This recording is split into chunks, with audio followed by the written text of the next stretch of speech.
picture this. You landed a client, you're ecstatic, you went through the onboarding process, they gave you a topic, you write the content, you're super excited, you fact check it, you make it look pretty, you use Grammarly, you get someone to read it over, it's perfect. You send it over to your client and wait, a day or two goes by and you're, marketing your business and you're like, okay, I got feedback from my client piece because that's what you asked. You're like, here's your piece, let me know what you think, and you send it off, right? So they let you know what they think.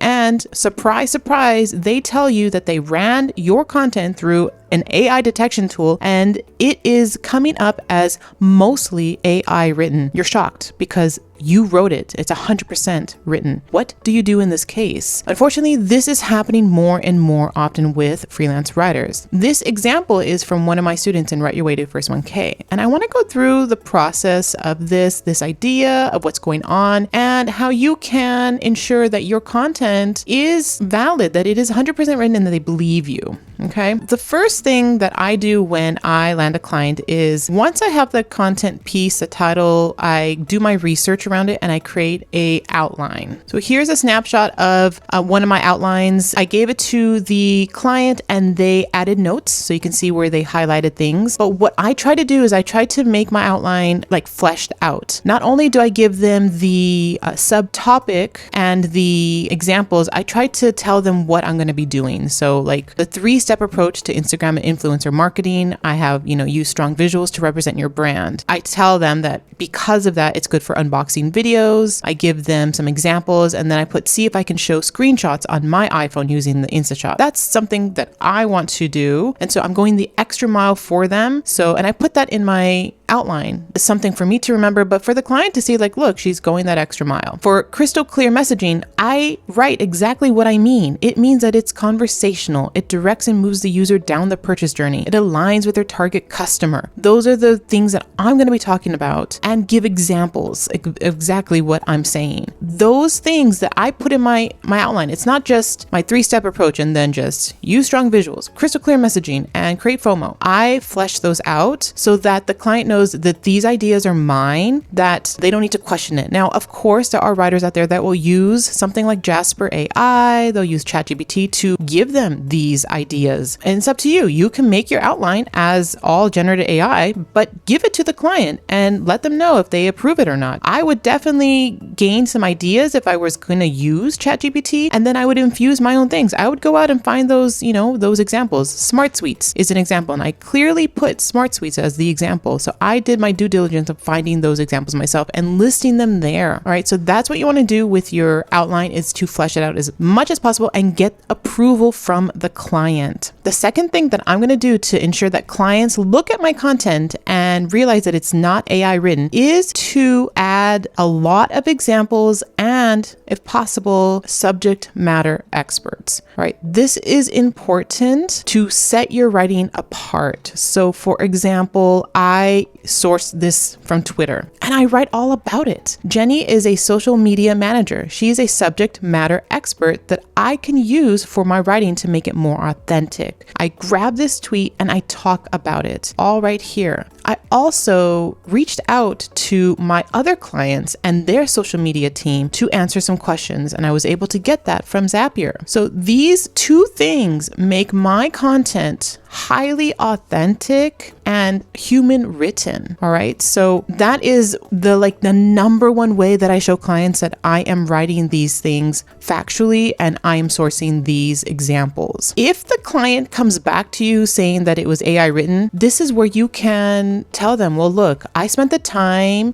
pitching to Haro to get my subject matter experts. I scoured Twitter and LinkedIn to find the best representations and examples for my client pieces. That took time, and I was able to weave them expertly in my content, write about the examples and what I'm talking about. Those things should help you, show clients that you are writing this authentically. Now, if you are using AI to write your content, you can still say, well, I did all this extra work to make my content more valuable, to make it unique, right? Even if, let's say, you used AI to help you with your introduction and that part. Oh, well, you were able to create a highly valuable blog post for them, okay? The next thing to think about for your writing is that if you're going to use an editing tool like Grammarly, to save that to the end, meaning that there's another step prior to that after you finish your client piece. So you finish your client piece, the next thing is to copy and paste that piece and start using AI detectors. I want you to use as many as possible because you're going to get different percents. Some will say that it's mostly AI, others will say it's mostly human written, others will say that it's 50-50, whatever it is, and you can use that. One example is GPT-0. So you can,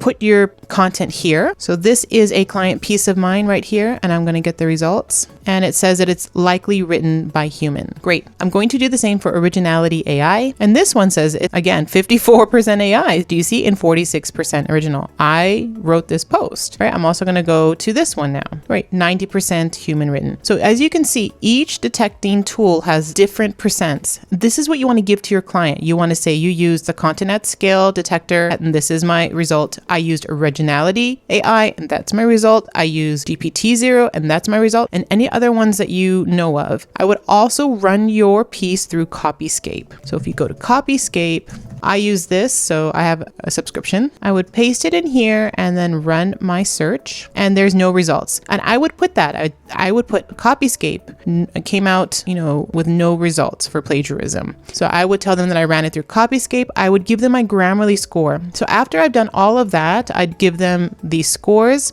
and I would put that on the top of my content before I send it, all of these scores, and then I would run it through Grammarly and give the Grammarly score after I've edited it. Those are all proof. And then you can, in your email, just make it and specify. If you used AI, specify, you want to be honest with your clients. I used AI to help me generate the outline. I used AI to help me, with these points. Everything else is my doing. I did the keywords research myself. I provided the examples myself. I looked all over Twitter and LinkedIn and to find more examples, and whatever you do to show your client that this is your writing. All right. And then the last thing I want to point to is to make it clear to your clients that these tools they're not predictable. They're not 100% accurate. Give them this link. Give them links to show that these tools do not work. This is an article of a teacher running the content of their students through the AI detecting tool, and it flagged one student, and the student did not use AI.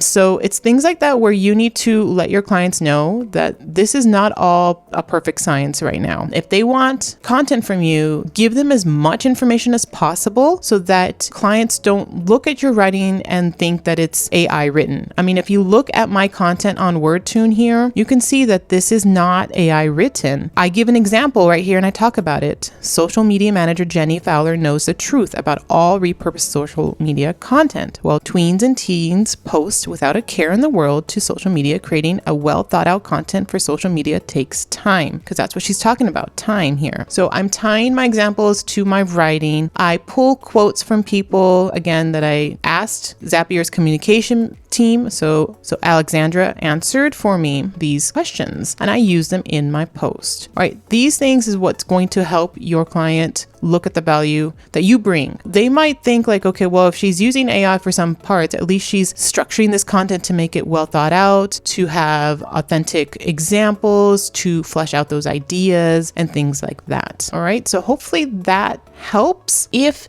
you have a problem with your clients coming back to you saying that your writing is all AI and it's not. Hopefully this helped you craft something to show to clients the type of work you've done, and give them, like I said, all those scores to let them see like, look, I ran it. It's not reliable. So take it as it is, read through it. And if it satisfies your brand message, then, they should be happy about that. And if you have any questions, just post them down below and I'll see you in the next video.